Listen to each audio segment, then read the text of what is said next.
बहुत ध्यान से समझना है इसको।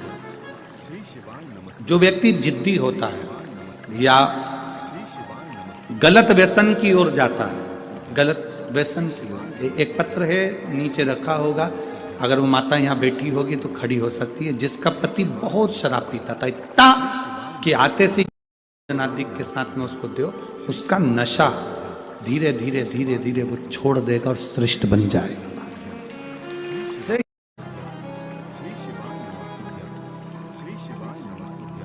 श्वेत पुष्प, सफेद पुष्प बेलपत्री के साथ जब देवदि ने महादेव के ऊपर समर्पित करा जाता है, थोड़ी देर चढ़े रहने के बाद बेलपत्र और श्वेत पुष्प में से सफेद पुष्प उठाकर बेलपत्री के वृक्ष के नीचे समर्पित कर दिया जाता है, जो शिवलिंग पे चढ़ाया गया, और उसका एक श्वेत पुष्प उठाकर शिव का चढ़ा हुआ बेलपत्री के वृक्ष के नीचे समर्पित कर दिया जाता है। वहां की मिट्टी को उठाकर अपने घर के द्वार का स्पर्श करा दिया जाता है, तो क्रोध करने वाला व्यक्ति, चिड़चिड़ करने वाला व्यक्ति कुंदकेश्वर महादेव का नाम लेकर जब वो रज लगाई जाती है, मिट्टी लगाई जाती है, तो वो धीरे धीरे क्रोध करना बंद कर देता है। घर में पूरे शांति और आनंद की अनुभूति होने लगती है। ये कुंदकेश्वर है, ये साधारण नहीं है। कुंदकेश्वर माता पार्वती ने कुंदक उठाकर प्रहार करा, और जैसे ही माता पार्वती ने कुंदक उठाकर प्रहार करा, प्रहार करते से विदल उत्पल के ऊपर, प्रहार करते से विदल उत्पल के प्राण चले जाते हैं, और वो कुंदक भगवान शंकर के चरणों में जाकर गिर जाता है। जब शिवजी के चरणों में कुंदक जाकर गिरा, तब शंकर भगवान के चरणों में माता पार्वती जी ने जाकर देखा तो उनके चरणों में चोट लगी हुई थी, क्षमा मांगी, चरणों में गिर गई माँ।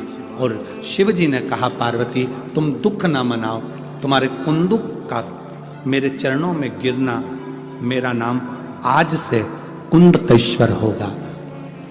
पार्वती, मेरे चरणों में कुंदक का प्रहार हुआ और मेरा नाम कुंदकेश्वर हुआ।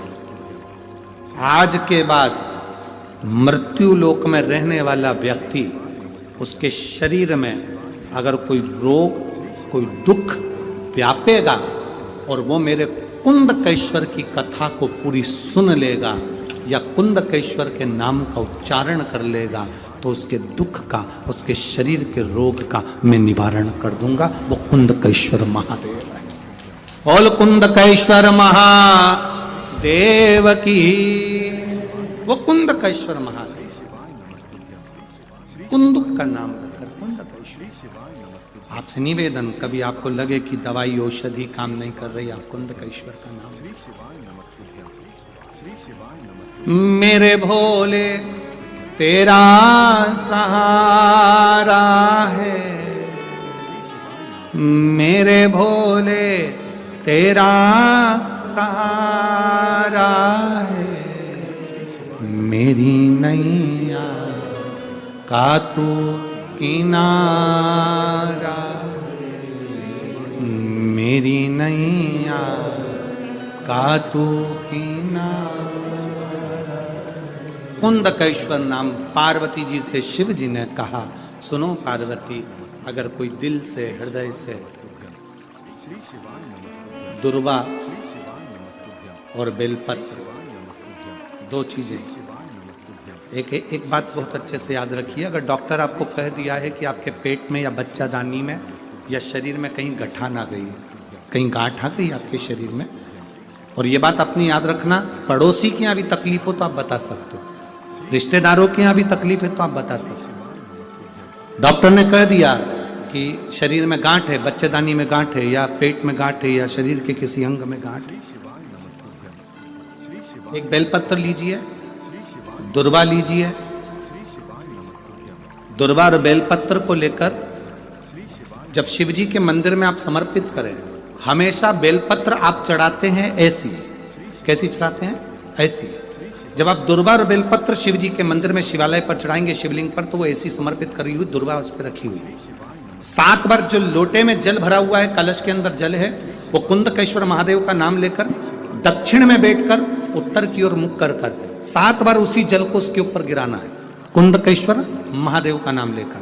उसमें से दुर्वा और बेलपत्र जो चढ़ी हुई आपकी है वो लेकर जाना है।